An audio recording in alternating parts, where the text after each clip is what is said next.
Ընկերներս ողջույն, սպասեմ միջև հավաքվեն։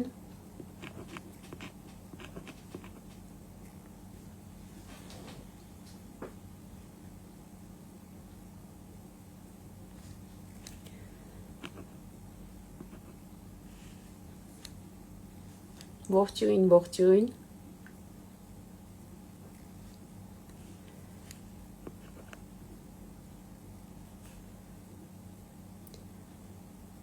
Այսօր ուզում եմ փոքր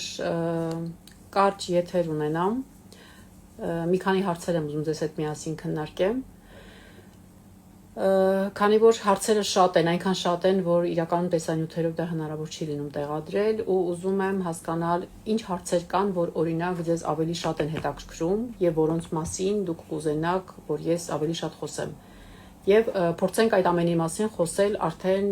ուղիղ եթերների միջոցով։ Կարող եք միանգամից այստեղ գրել մեկնաբանության մեջ, թե ինչ հարցերի մասին կուզեք, որ ավելի շատ խոսեմ։ Ժառանգության թեմայով, սեփականության թեմայով, գործարքներ, պայմանագրեր, թե բոլորովին այլ հարցերով։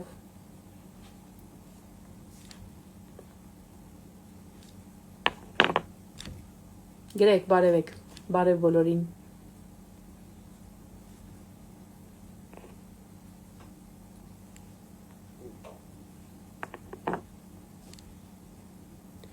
Լավ, միջև կհավաքվեն, ես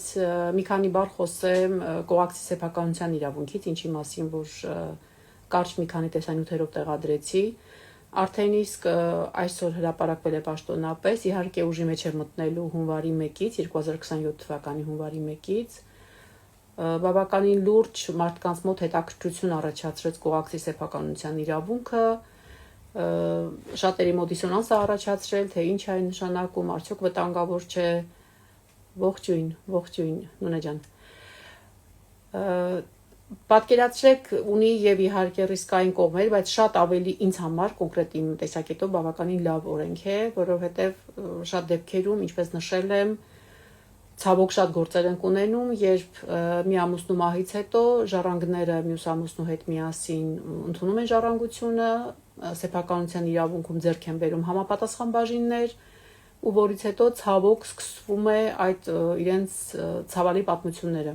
Այսինքն բաժնեմաս են ունենում, հետո պահանջում են դեռ մյուս ծնողը ողջության օրոք, արդեն պահանջում են իրենց բաժնեմասի առանձնացում, ընդհուպ մինչև ես ինքս դեպքեր եմ ունեցել, երբ դիմել են դատարան, պահանջել են բաժնեմաստ առանձնացնել, անհնարինության դեպքում հրապարակային սակարկությունով վաճառք,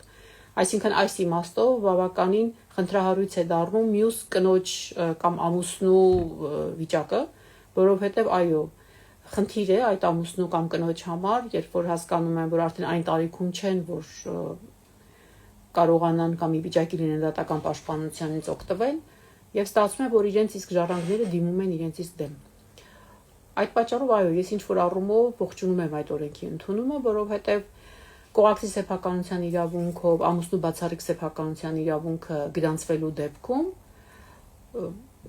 անձը դառնում է մյուս ամուսինն է դառնում սեփականատեր, այսպես ասած այս ամուսնու սեփականության բաժինը փոխանցվում է մյուս ամուսնուն եւ ժառանգության իրավունքի բաշխումը տեղի է ունենում միայն ու միայն երկրորդ ամուսնու մահից հետո։ Այն, որ հետաքրքիր էր դարձել, երբ ես նշում եմ առաջի ամուսին, երկրորդ ամուսին, մարդկանց մոտ հարցեր էր առաջացել, նույնիսկ մեկ այսպիսի մեկնաբանություն էր գրել, թե ընտանիքում էլ երկու ամուսին կարող է լինել, այո, այսինքն ամուսիններ ես նկատի ունեմ կին եւ ամուսին։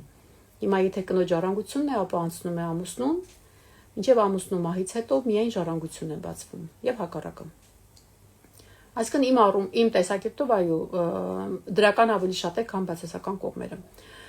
Այնտեղ որոշ նրբություններ կան, որոնց մասին իհարկե հատուկ կանդրադառնամ, մի առանձին եթեր կնվիրեմ հենց միայն կողակցի սեփականության իրավունքին, իսկ այսօրվա եթերով ուղղակի ուզում եմ հասկանալ ինչ հարցերն են, որ ձեզ հետաքրքիր են, ինչի մասին կուզեք, որ մենք խոսենք։ Ես ձեր հարցերը չեմ տեսնում եմ միայն, որ բարևում եք, լավ եք անում, բարև բոլոր նոր միացողներին։ Ընդհանուր առմամբ Հայաստանում բավականին խնդրահարույց է ընտանիքների միջև սեփականության իրավունքով անշարժ գույքը տնօրինելու հարցը։ Ցավոք բազմաթիվ են այնպիսի իրավիճակներ, երբ օրինակ սեփականատերերի մի մասը երկրում են, մի մասը երկրում չեն, սեփականության իրավունքով պատկանում է մեկից ավելի անձանց, հատկապես եթե ընտանիքի անդամներն են լինում համատեղ կամ բաժնային սեփականատերեր, եւ գալիս է մի պահ, որ կողմերի միջև սկսվում է այդ տարաձայնությունները, ամենք իր հերթին ցանկանում է իր պատկերացրած եղանակով այդ գույքը տիրապետել կամ հակառակը ընդհանրապես չտիրապետել, եւ ստացվում է, որ անպայման այդ ընտանիքներում մի օր գալիս ենք եւ կանգնում ենք այն հարցի առջեւ, որ առաջ է գալիս գույքը կամ վաճառել գումարով բաշխել բոլորի միջև, կամ գույքը բնեղենով առանձնացնել, իսկ եթե առանձնացնել հնարավոր չէ, այսինքն ֆիզիկապես գույքը չի կիսվում, ապա առաջ են գալիս այն հարցը, թե ինչ անել այդ գույքը այդ դեպքում։ Իրականում շատ ցավով եմ նշում, որ դատական պրակտիկայում շատ են բազմաթիվ են այդպիսի վեճերը, երբ դիմում են համատեղ սեփականատերերը եւ գույքը տանում են ընդհանուր միջև հրապարակային սակարկություններով վաճառքի։ Ես միշտ ասել եմ, որ հանդուրժողականություն պետք է դրսևորենք, որովհետև եթե մենք շարժվում ենք միայն ու բացառապես օրենքի տեսանկյունով, այ օրենքն ասում է, եթե կարելի է առանձնացնել, ապա առանձնացվում է գույքը, եթե հնարավոր չի առանձնացնել, ապա սեփականատերերից ով որ հնարավորություն ունի հատուցել եւ մյուս անձը համաձայն է, մյուս սեփականատերը համաձայն է այդ հատուցմանը, ապա հատուցվում է նրա բաժնեմասը եւ դադարում է նրա սեփականության իրավունքը։ Իսկ եթե ոչ առանձնացվում է եւ ոչ էլ հատուցվում է, ապա գալիս ենք ամենամեծ խնդրի առջեւ, որ դատարանը ստիպված է լինելու քաղաքացիական օրենսգրքի 197-րդ հոդվածի հիմքով ի վերջո հրապարակային սակարկություններով վաճառելու վերաբերյալ վճիռ կայացնել։ Այս տեսակետից ցանկալի է իհարկե ամեն գնով մենք բոլոր փաստաբաններս էլ ես ինքս էլ ինձ մոտ եկող անձանց մշտապես փորձում եմ ամեն գնով բերել նրան, որպեսզի կարողանան խուսափել այդ վեճերից։ Բայց ցավոք ոչ միշտ է դա հաջողվում։ Եթե կան հիմա եթերում փաստաբաններ կամ իրավաբաններ, թող իրենք էլ միանան, ողջունում եմ իդեպ բոլորի նոր միացողներին, ինչ խնդիրների հետ են բախվում, որի վերաբերյալ կուզենային քննարկել, որ իհարկե թույլ է տալիս հաշվի առնելով կոնֆիդենցիալությունը, ինչը թույլ է տալիս քննարկենք։ Սա, այսպես ասեմ, փորձնական փոքրիկ եթեր է, ուզում եմ կողմնորոշվեմ, թե ինչ հարցեր են ձեզ հետաքրքրելու, որպեսզի հետագա մեր ամենօրյա, կփորձեմ իհարկե ամենօրյա, եթե ոչ գոնե օրը մեջ եթերներ ունենալ եւ հնարավորինս բոլոր հարցերով անցնել։ Եթե կան այդպիսի հարցեր, գրեք կամ թեկուզ հետագայում անձնականով նշեք, որպեսզի ես կարողանամ քիչ-քիչ ավելի հասցեական եւ ավելի հետաքրքրող հարցերի շուրջ խոսենք։ Այսպես դուք գրեք, դուք ոնց եք։ Մարիտա Միրիբյան, ողջույն։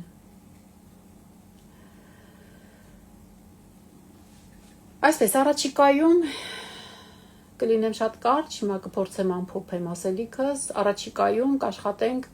ամեն օր կամ եթե ոչ ամեն օր, ապա օրը մեջ ունենալ եթերներ, անդրադառնալ այն ընթացիկ ու հիմնական հանդիպող հարցերին, որոնք որ ավելի շատ կրկնվում են, ավելի շատ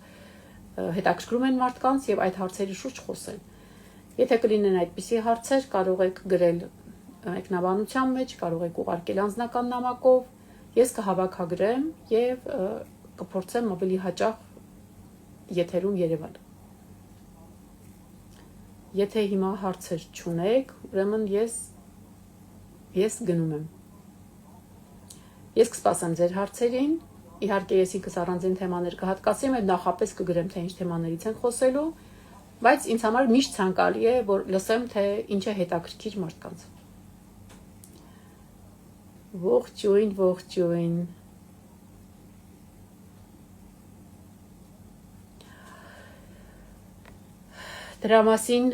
Դրա մասին կխոսեմ անպայման կխոսեմ, Տիկին Միրիբյան, իմ մասնագիտական ճանապարհի մասին կխոսեմ, բայց ոչ այսօր, խոստանում եմ, անպայման կխոսեմ։ Այսպես, Այսպես շփումը կլինի ավելի ջերմ, ավելի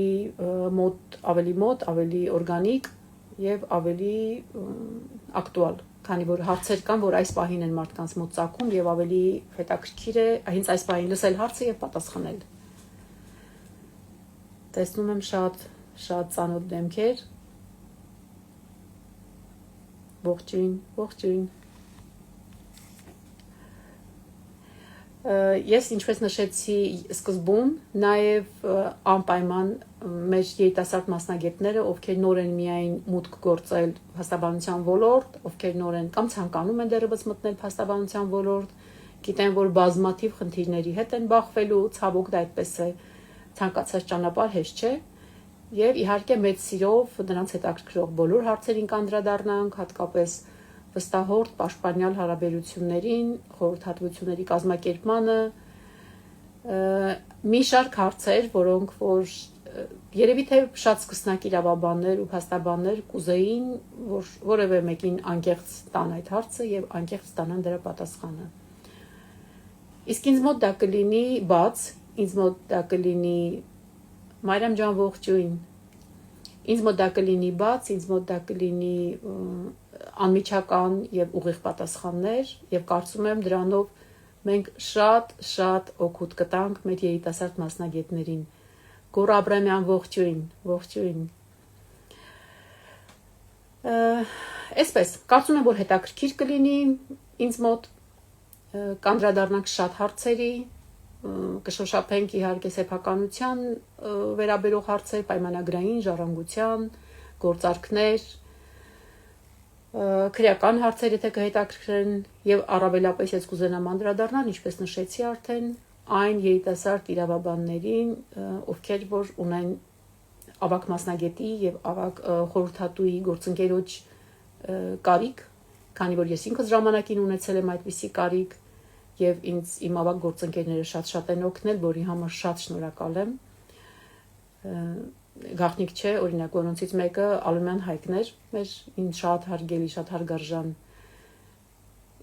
Մի պահ կար, որ այնքան շատ էի զանգում Հայկին եւ այնքան հարցեր էի տալիս,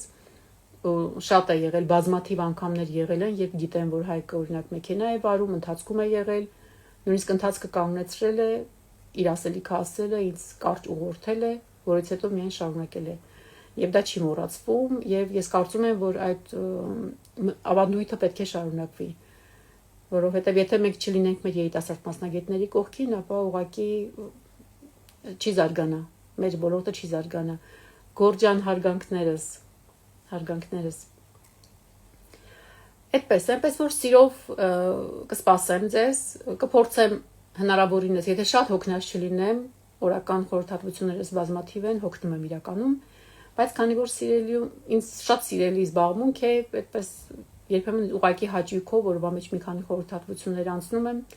հետո երբ որ հասկանում եմ, օրինակ երեկվա խորհրդատվության ընթացքում 260 էջ կադաստրային գործ նայեցինք եւ այդ մի ժամվա ընթացքում եւ խորհրդատվությունը եւ խնդրի պատկերացումը եւ կադաստրային գործի ուսումնասիրությունը թվում է թե այդ պահին շատ էներգիա է տանում, հետո իհարկե հասկանում ես, բայց այդ պահին հաճույքով անում ես, որովհետեւ գործը սիրում ես։ Այսպես, սիրելիներս, ուզում եմ հիմա հաջողություն ասեմ եւ ասեմ, որ շուտով գրեթե ամեն օր հանդիպելու ենք։ Կփորձեմ ամեն օր, եթե ամեն օր ոչ, ապա գոնե օրը մեջ հանդիպելու ենք, այնպես որ նախապատրաստեք ձեր հարցերը, նախապատրաստեք ձեր թեմաները, ուղարկեք անձնական նամակներով, իհարկե բնականաբար պահպանելով գաղտնիությունը, բայց կոնկրետ իրավիճակները կվերլուծենք, իրավիճակները կքննարկենք, իմ խորհուրդները կտամ այսպես։ Իհարկե վիդեոները եւս կլինեն։ Առայժմ լավ եղեք։